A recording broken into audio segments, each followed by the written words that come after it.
Politicians around the world are trying to gradually reduce the usefulness of cash until they can eradicate it completely. Every transaction you ever made tells something about your habits, your politics, your associations, your movements, your physical location. And on the one hand, all of this data gets collected and shared among all of the intelligence agencies and corporations, or leaked. And on the other hand, if the people in power choose to, they can decide to debank you overnight. They turn off the switch. Now imagine what happens if your bank account is shut down and cash doesn't exist. Well, you can't eat. You can't buy food. Done. You can't use transportation.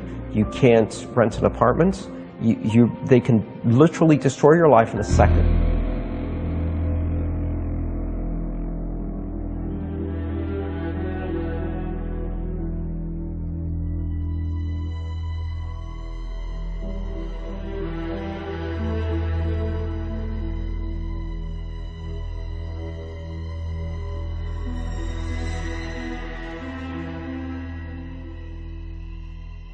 If you look at how the world's been acquired, it's been done by a banking scam where you lend people money that doesn't exist, we call it credit, and you charge them interest on it. If they don't pay the money back plus interest, then you get their wealth that does exist. You get their home, their business, their land, their resources, whatever. When you go to a bank and you say, borrow £50,000, they'll type into your account £50,000 in credit. Where's the credit come from? Here. But you're not paying back £50,000. You're paying back £50,000 plus interest. The interest is never created, only the principal. Because people think that governments create money. Money is overwhelmingly created by private banks issuing credit. That's how money comes into circulation. What this means is creating credit for the principal but not the interest is that at no point is there ever enough money in circulation to pay back all the debt and all the interest on the debt outstanding. So people losing their homes and their businesses and their resources, etc., is built into the system on purpose. Once you squeeze the money supply, you take money out of circulation, it becomes obvious that there's nothing like enough money in circulation to pay back all the debt. So there's people losing their homes, their resources, things that they own, for no other reason that there simply is not enough money for everyone to pay back the debt. So what do the banks do? Ooh, we'll have that. And this has been going on for centuries.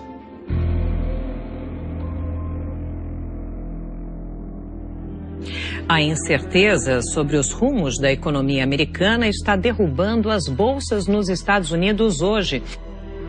Que as bolsas da Ásia fecharam em queda nessa quinta-feira, um dia depois, que o mercado entrou em colapso com o desempenho das principais economias do mundo. O temor de uma recessão nos Estados Unidos derrubou os principais índices das bolsas de valores no mundo todo.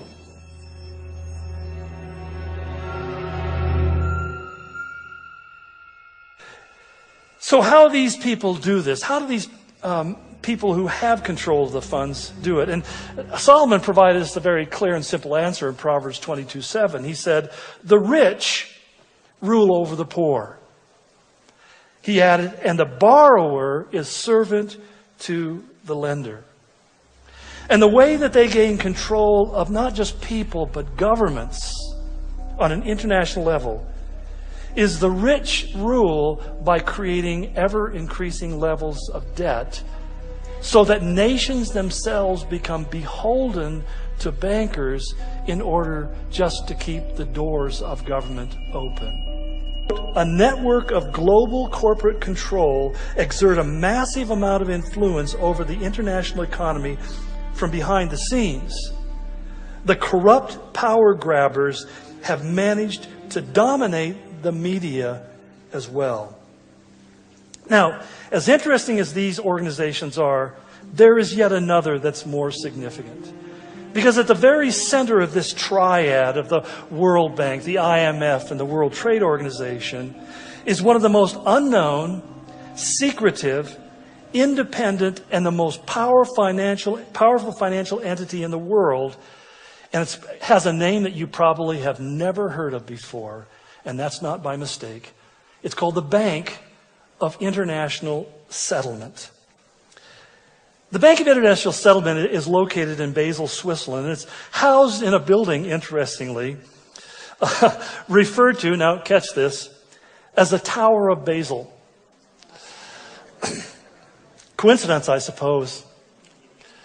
Coincidence. I find it extremely interesting that the UPC barcode, as designed in 1973, was coincidentally designed around the number 666. Universal Product Codes, or UPCs, are found on almost every store product today. These codes allow the cashier to scan the item into the computer instead of entering the price manually. Every UPC is made up of numbers and bars. The bars themselves also have a numerical value. Notice that the bars on the left, in the middle, and on the right of the code do not have numerical values underneath them. However, the other bars all do. So by comparing these three bars at the beginning, the middle, and the end with numbered bars, it is clear that those dividing bars always represent the number 6. Even though it's not apparent visibly to anyone who looks at it, there is a mathematical representation there of the number 666. The BIS is basically controlled by 8 to 10 privately owned central banks. They refer to it as the bank of the central banks of the world. And there are about 150 central banks. In other words, the Federal Reserve is a central bank, the Bank of England, the Bank of France, the Bank of Italy. These are, the Deutsche Bank and so forth.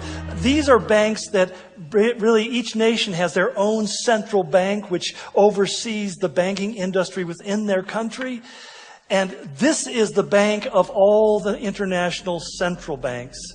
They received stolen goods and monies from many of the Jews and others who were killed by them, and they received them in deposit. And to this day, there's never been an accountability for reasons that may shock you. Today, at this very moment, the BIS holds at least 10% of the monetary reserves that are in the world. In other words, when we say, how do we transition, our gold reserves into dollars in another country, the BIS is the one who makes all those decisions, all those transactions. They control all of that. It's interesting because basically their goal is to prevent any kind of global financial collapse, but not because they care about you. Basically, they're letting you use their money to pay your bills.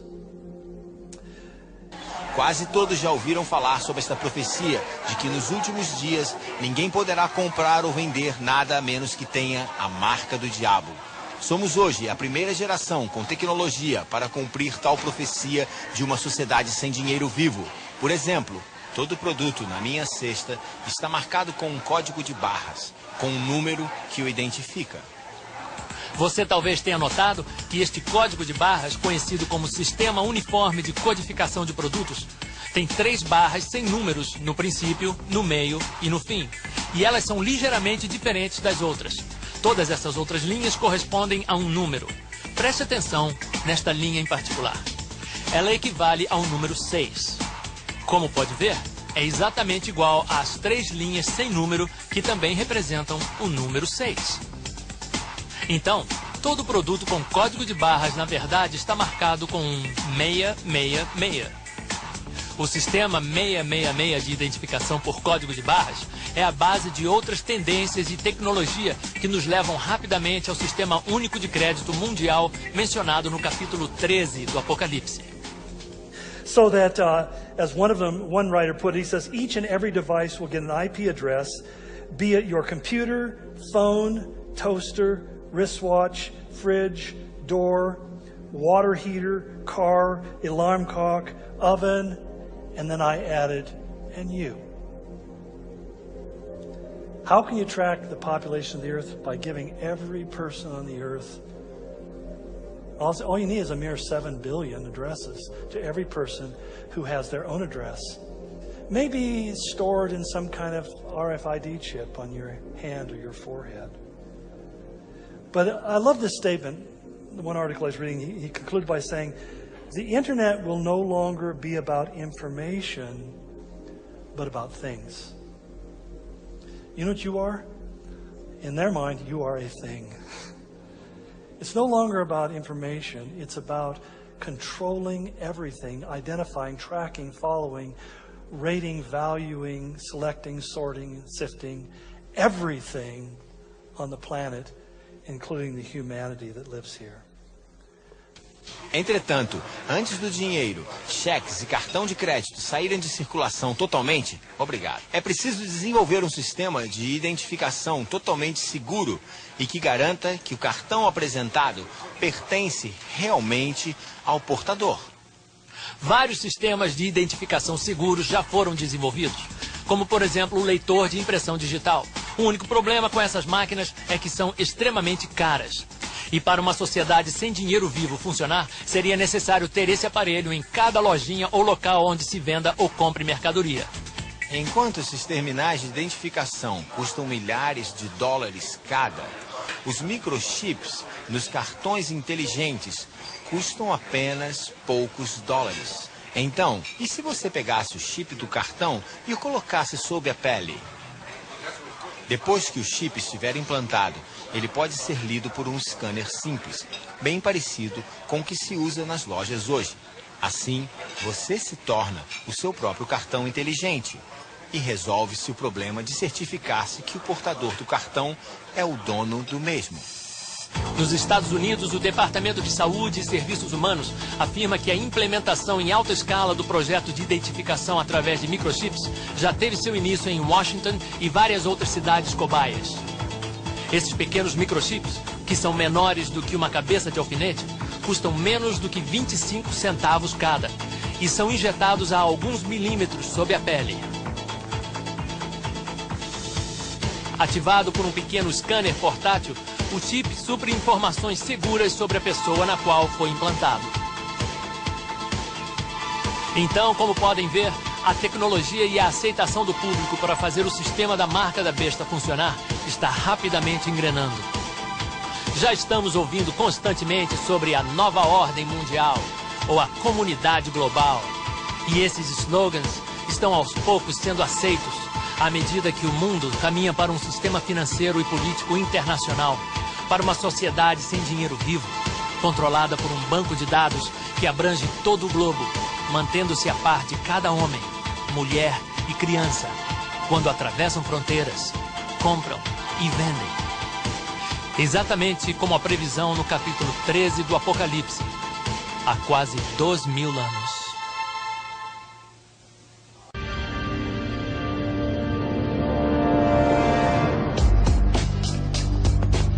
Matrix é um sistema, Neo. Esse sistema é nosso inimigo. E quando está lá dentro, o que vê? Executivos, professores, advogados, carpinteiros. As mentes das pessoas que estamos tentando salvar. Mas até que o façamos, essas pessoas continuam sendo parte do sistema. E isso as torna nossas inimigas. Deve entender. E a maioria dessas pessoas não está pronta para ser desplugada. E muitas estão tão habituadas, tão irremediavelmente dependentes do sistema, que irão lutar para proteger.